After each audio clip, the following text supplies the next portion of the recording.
buenos días. Estamos en el programa número 46 del Mundo desde el Sur, programa dedicado a la actualidad geopolítica internacional.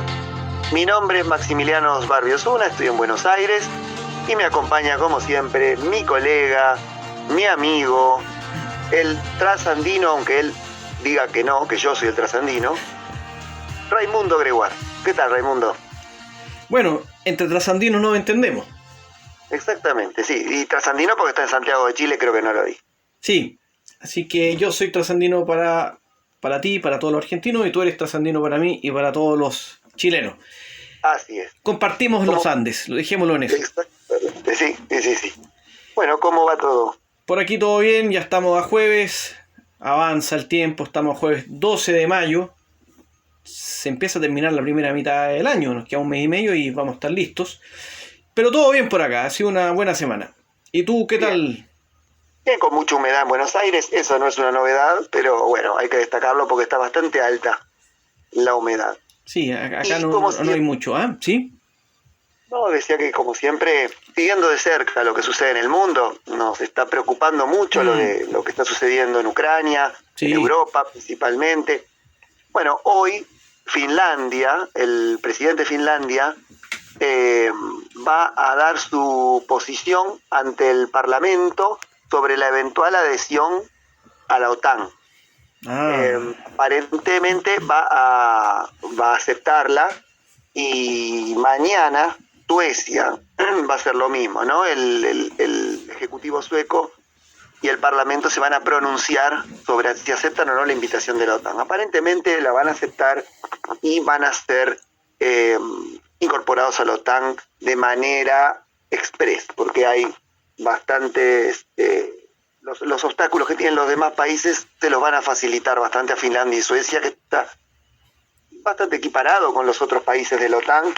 Quizás haya que hacer unos ajustes en defensa, pero aparentemente ambos van a acceder, lo que supone otra frontera más de la OTAN con Rusia, en este caso la de Finlandia. Sí, y me imagino que esto es un factor a tomar en cuenta que podría cambiar en algo lo que está ocurriendo en la guerra entre Ucrania y Rusia. Quizás, especulando, Rusia va a fortalecer su ataque, no sé.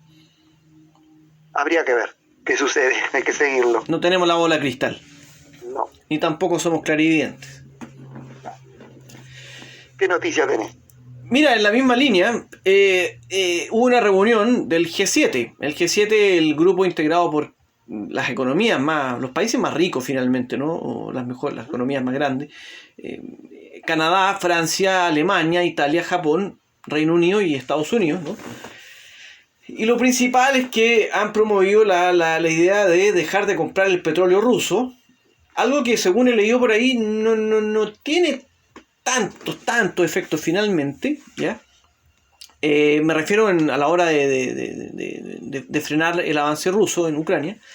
Pero también hay que decir que Joe Biden anunció que va a prohibir a las empresas de auditorías y servicios profesionales de Estados Unidos que operen en Rusia. Y además va a imponer en forma inédita, por primera vez, sanciones a los directivos de Gazprom Bank, que es el tercer tercer mayor banco ruso y que es parte de Gazprom, ¿no? Que es esta compañía estatal rusa que controla al fondo el mercado del gas. Sí, pensar que para Gazprom trabajó, creo que el primer ministro de Relaciones Exteriores de Trump. ¡Ja! Así que cómo se da vuelta la tortilla, ¿no? Sí, claramente. Sí. Bien, bueno, yo a partir de mañana viernes, va a haber una cumbre de la ASEAN, es decir, de los países del sudeste asiático, la cumbre del bloque económico, con Estados Unidos, ¿no? Es una cumbre que apunta a lo que es comercio, finanzas y economía. No es una alianza militar, no es una alianza política, sin embargo tiene sus aristas políticas, y la principal es, bueno, frenar un poco el avance chino, que bueno, no se puede frenar abruptamente, pero como Estados Unidos no quiere perder peso en la región y seguir asociándose con otros países del sudeste asiático para, bueno, continuar comerciando y hacer transacciones financieras. Así que, bueno, mañana comienza esa cumbre, que también tiene que ver con la rivalidad de Washington con Pekín, que es otra que no hay que perder de vista tampoco. Interesante esto, ¿eh? Me parece que hay que seguirlo, de todas maneras. Y mira, ya que estamos hablando de agenda, de cosas que están ocurriendo, va a haber un referéndum en Suiza este domingo. ¿Ya? ¿Sobre qué? Sobre Frontex. Frontex es el organismo, más bien una fuerza encargada de controlar las fronteras y vigilar las fronteras de la Unión Europea, las fronteras externas, ¿ya? Y resulta que a partir de la crisis migratoria 2015 en Europa, la Unión Europea se planteó ampliar las fronteras, el control y ampliar también el personal. Por lo tanto, en Suiza van a votar sobre esta medida. Esto es algo que no llama la atención porque muchos países del norte de Europa, no solo los escandinavos, sino que países como Suiza, por ejemplo, muchas veces no están tan dispuestos a hacer tanto esfuerzo por los flujos migratorios en el Mediterráneo, porque principalmente los migrantes finalmente no llegan mucho a estos países y porque tampoco son ellos los que tienen que frenarlo. Claro. Entonces lo que no es el caso, perdón, sí, dale, no es el caso de España o de Italia, claro. Claro. Son países que están día a día recibiendo migrantes, salvando migrantes, recogiendo cadáveres. Entonces es muy diferente. ¿Qué pasa? La idea es que de aquí al 2027 Frontex tenga un contingente de 10.000 guardias fronterizos, ¿ya? 3.000 empleados directos y 7.000 agentes que van a ser enviados por los Estados miembros. Estados miembros no de la Unión Europea, Estados miembros del espacio Schengen. ¿Ya? Claro. El espacio común de frontera abierta, en realidad. Claro, para los que tengan el pasaporte. Claro, el espacio Schengen entró en vigor en 1995, reagrupa a cerca de 400 millones de habitantes en 26 estados miembros asociados, que es casi la totalidad de los países de la Unión Europea, ¿ya? Salvo Irlanda, Bulgaria, Chipre, Croacia y Rumania. Y que además cuenta con 4 países asociados, que son Suiza, Islandia, Liechtenstein y Noruega, ¿ya? Entonces los suizos van a votar por esto. ¿Esto cuándo es? ¿El domingo? Claro. El caso de Suiza, la contribución anual para Frontex pasaría de 24 millones de francos en 2021 a 61 millones de francos en 2027. Así que es algo importante. Hay grupos que se oponen, grupos que defienden esta postura, y el domingo se votará esto. Bien, bueno, lo seguiremos entonces. El domingo me voy a levantar temprano para ver cómo va el referéndum. Absolutamente, estaremos madrugando ahí. Muy bien, muy bien. Bueno, si te parece, pasamos al segundo bloque con los análisis propiamente dichos. Sí, claro, absolutamente. ¿Qué tema tenés preparado? Vamos a hablar, ya que últimamente a propósito Rusia-Ucrania, ¿no? Se ha empezado a hablar de países vecinos, regiones vecinas, entonces vamos a hablar de Moldavia y específicamente, más bien, vamos a hablar de Transnistria. Interesante, porque es una región que está de moda para los que seguimos la guerra en Ucrania y esto puede producir que la guerra se expanda, ¿no? Exactamente. Y además yo sé que a ti te interesa esto, yo sé que te gustan estos países de esa zona. Bien. Hablemos de la curiosidad de Transnistria, pero después de la pausa. Perfecto. Adelante.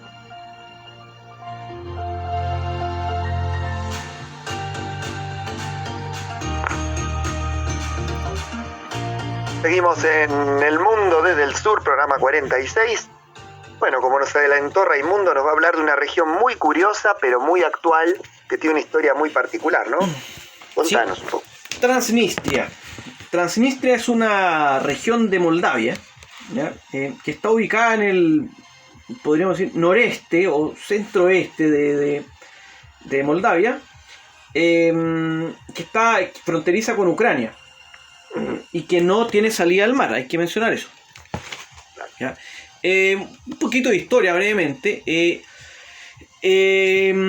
Moldavia es un país que emergió luego de la caída de la Unión Soviética. Claro. Era un país que era parte de la Unión Soviética, una región, ¿no? Parte de la Unión Soviética. Y Moldavia se ubica entre Rumania y Ucrania. Este país tiene minorías étnicas o lingüísticas de diversa índole. Entre ellos, por ejemplo, los ucranianos, los rusos, los búlgaros, ¿ya? Pero los que abundan son los moldavos. Ahora, en Transnistria es distinta la cosa. Transnistria es parte de Moldavia, pero tiene una historia diferente, que incluye, por ejemplo, en 1992, tengo entendido, una guerra civil. ¿Ya? Cuando ya Moldavia se independizó, ¿ya? Hubo rusos y ucranianos de Transnistria que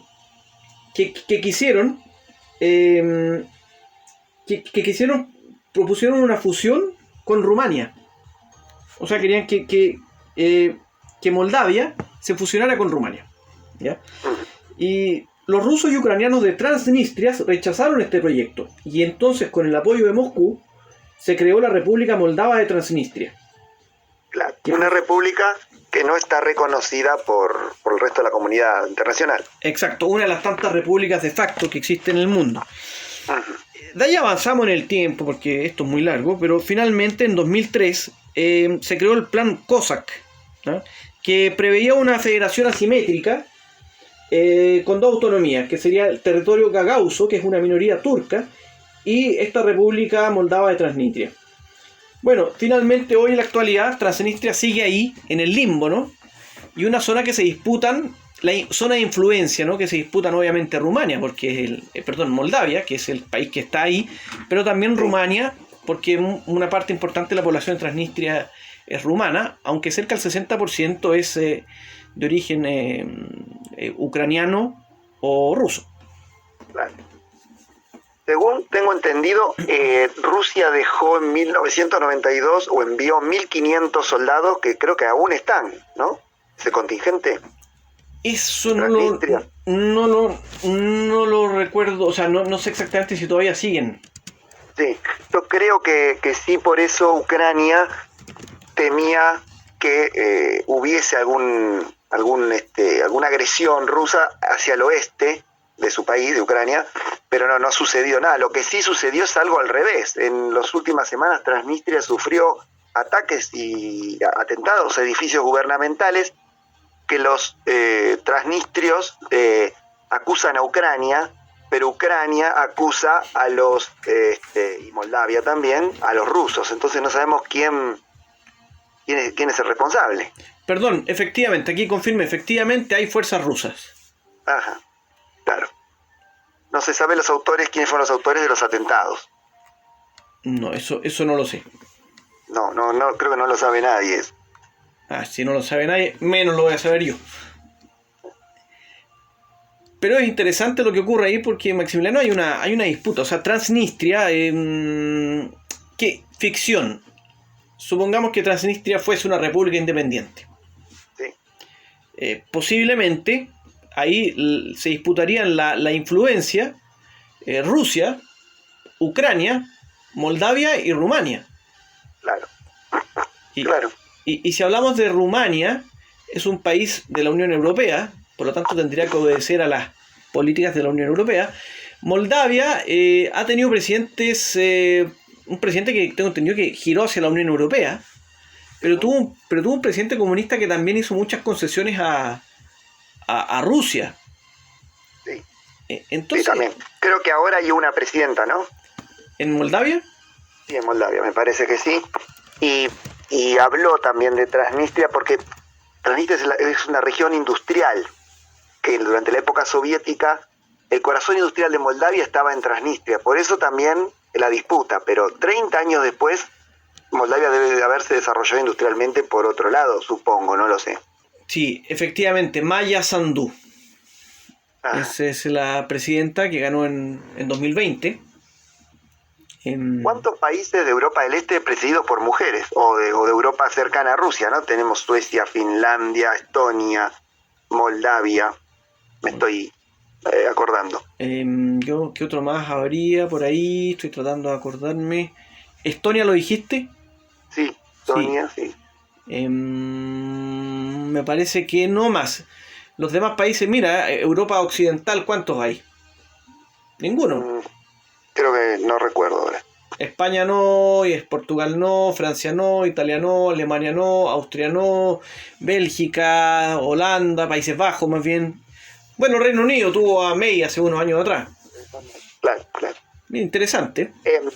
¿Sabías que algo que estuve leyendo hace poco, hay una isla que está cerca de esta zona que estás hablando, de Transnistria, que se llama Isla de las Serpientes? Se encuentra en la costa del Mar Negro de Ucrania y muy, muy cerca de Rumania, porque Moldavia tampoco tiene salida al mar, pero está también muy cerca de Rumania. Y se la disputan Ucrania y Rumania. Entonces, al comienzo de la guerra, Rusia ocupó la Isla de las Serpientes y continúa ocupada al día de hoy. No tiene un valor estratégico militar porque Rusia no siguió yéndose hacia el oeste, sino que está consolidándose con mucha dificultad en el área este de Ucrania. Y esa isla ha sido atacada y está siendo atacada cada tanto por bombardeos ucranianos con armas misiles que les dio Estados Unidos a Ucrania. Entonces las fuerzas rusas están resistiendo de la ocupación que realizaron en febrero, en una zona que por ahí quizás les pueda servir como puente en el futuro para atacar o para establecer un corredor desde el Donbass, por Crimea, todo el sur de Ucrania hasta Transnistria y unir por tierra Rusia con esta región de la que estás hablando. Sí, esto hay que tomarlo en cuenta obviamente al momento de analizar la geopolítica de la región, no solo por la guerra actual, sino que por los intereses que puede haber en esta zona. Uno escucha hace muchos años lo de Transnistria, grupos secesionistas, ¿no? Y también una disputa, porque hay algunos que dicen, algunos quieren la independencia, pero otros grupos dicen, quiero que seamos parte de Moldavia. Algunos antiguamente, quiero ser parte de Rumania, y otros también postulan acercarse hacia Rusia o Ucrania.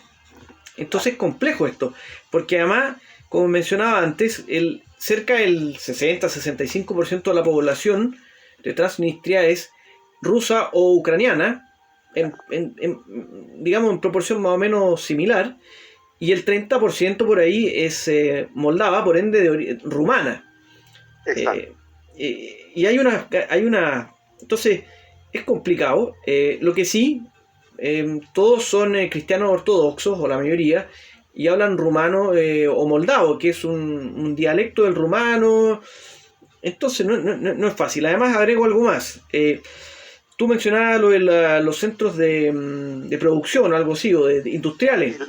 Coro industrial, sí. De Moldavia, y resulta que algunos de ellos, la mayoría, están en Transnistria. Está uno ahí en la ciudad de Rivnita, que me parece que al interior de Transnistria está Tiraspol, en la capital. Claro. Y claro, y muy cerca de ahí está Tigina, ¿ya? Entonces, es muy importante porque Moldavia es un país pobre, uno de los países más pobres de Europa, si es que no el país más pobre, ¿ya? Y en esta zona de Transnistria también hay zonas donde se cultivan cereales, remolacha azucarera, girasol, ¿ah? Y ganadería. También hay ganadería que predomina en esta zona cercana. Y también incluso hay zonas de cultivos especializados como viñas, frutales, tabaco y cereales. Por la simbología que tiene el escudo y la bandera que tiene la hoz y el martillo, parecería ser como una república de la antigua Unión Soviética, no de la Rusia actual, sino de la Unión Soviética desaparecida hace 30 años. Y muchos hablan de Transnistria, la mencionan como la última región comunista de Europa. No sé si el sistema económico es comunista, creo que no, pero bueno, en la simbología sí, en la puerta del Parlamento hay una estatua gigante de Lenin, por ejemplo. Claro, es interesante cómo se mantiene ¿cómo decir? El peso de la historia finalmente. O sea, claro. que algo que pasa en otros países del mundo también, especialmente que fueron de la órbita soviética, pero cada vez son menos estos países, pero cuando uno ve la bandera de Transnistria, que es roja con una franja verde, y el símbolo de la hoz y el martillo es casi no digo una réplica, pero es muy parecida a la bandera de la Unión Soviética, y en el escudo pasa lo mismo. Por lo tanto, yo creo que aquí eso demuestra una cosa, que aquí todavía hay un vínculo, quizás menos fuerte que antes, pero un vínculo con Rusia, con la actual Rusia, y por lo tanto eso hace tan difícil todo esto. Claro. Es algo que es un problema que no se pudo resolver del desmembramiento de la Unión Soviética. Exactamente, no se ha podido. Y bueno, volvemos a un tema histórico, que como la caída de los imperios o el desmembramiento de ciertos países o el establecimiento de fronteras artificiales generan esto, que grupos étnico-lingüísticos quedan diseminados en 2, 3 o más países. Claro. Sí, es el caso del Imperio Otomano, el Imperio Persa, el Imperio Ruso. Cuando han caído, han dejado estas secuelas, digamos, por llamarlo de alguna manera. Claro, lo mismo pasa en la guerra, ¿no?, entre Ucrania y Rusia. O sea, el Donbass es una zona rusófona al interior de un territorio que no es Rusia. Digo, en la práctica, más allá de lo que uno considere correcto, pero es así. Y en esta zona del este de Europa, además, ya más cerca del Mar Negro y los Balcanes, también hay un influjo muy fuerte de Turquía. Ahí estuvieron los otomanos. Entonces se mezcla ahí el cristianismo, también los ortodoxos, el islam, los eslavos, los latinos, los turcos. Sí. No una zona tan fácil. Exactamente, sí. Bueno, habrá que seguir el tema de Transnistria si va a ser parte de la guerra de Ucrania, si es que Rusia sigue adelante y intenta, crear un corredor terrestre. Por lo visto, por ahora eso no es posible porque tiene mucha dificultad en el Donbass, le está costando caro la guerra, pero no hay que perderlo de vista porque es una región que quiere o ser de Rusia o no pertenecer a Moldavia ya desde hace más de 30 años.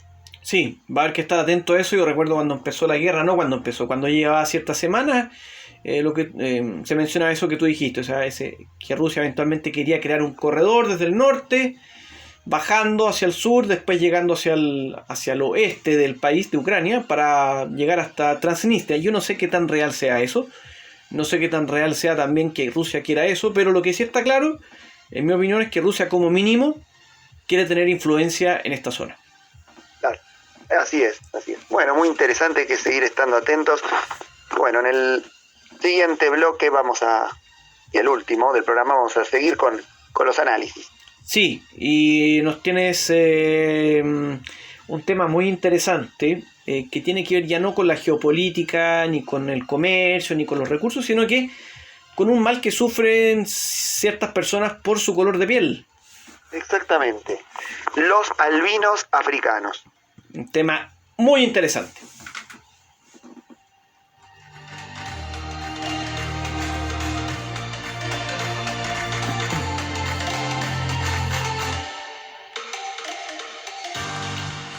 Estamos de regreso con este último bloque. Maximiliano, por favor, ¿qué va a pasar ahora? Bueno, 1 de cada 20.000 personas en el mundo son albinos, pero en África 1 cada 4.000. O sea que en África son 5 veces más los albinos que en el resto del mundo. Los albinos, obviamente, son personas que tienen ausencia de pigmentación en la piel, en el cabello, en los ojos. No generan la melanina, que es lo que le produce la pigmentación.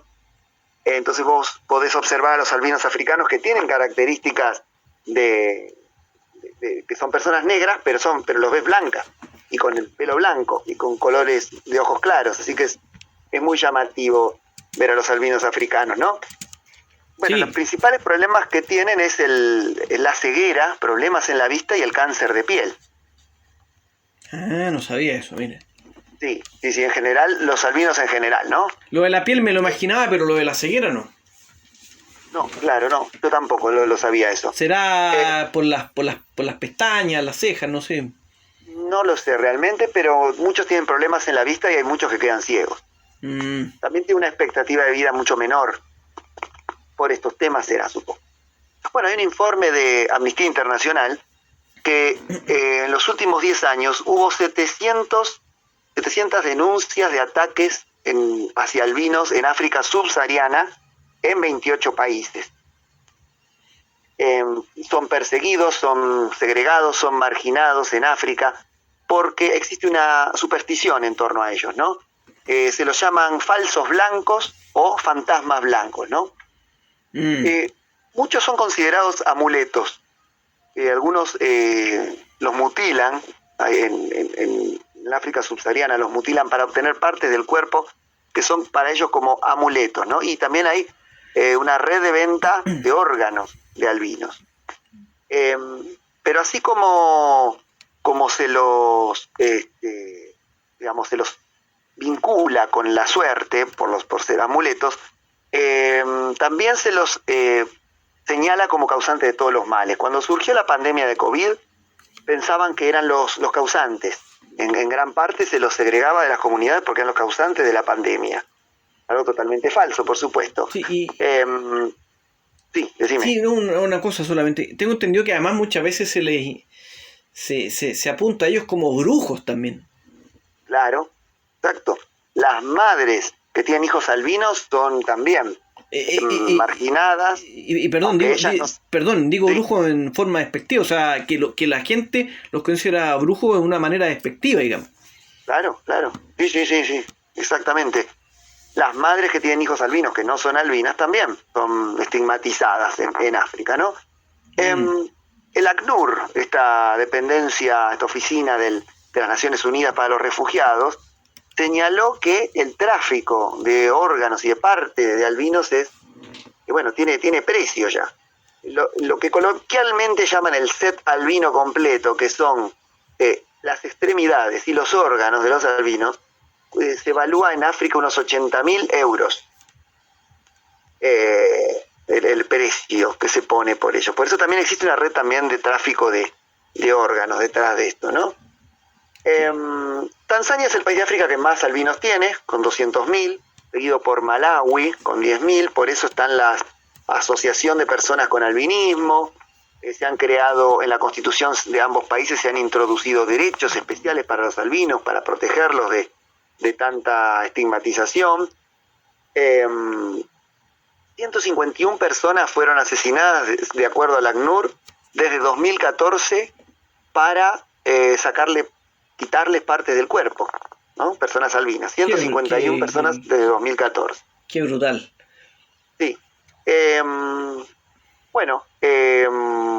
Pero ha habido, además de introducir en la Constitución y de haber asociaciones de personas con albinismo, ha habido movimientos sociales que han reivindicado, que han visibilizado este ataque que sufren, ¿no?, la gente albina.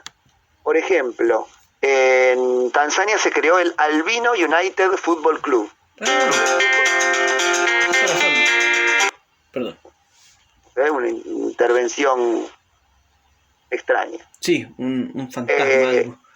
Esto que acaba de pasar no demuestra que los albinos sean brujos, ¿eh? Por favor, no hay que sacar conclusiones apresuradas. Una coincidencia nada más. Nosotros no estigmatizamos. Bueno, claro. El Albino United Football Club de Tanzania fue creado para que los albinos puedan jugar al fútbol, precisamente. Es un club de fútbol integrado solamente por albinos. En Kenia, en 2018, se realizó un certamen de belleza con 30 participantes albinas. A nivel nacional se hizo eso. Se los deshumanizan, ¿no?, a los albinos.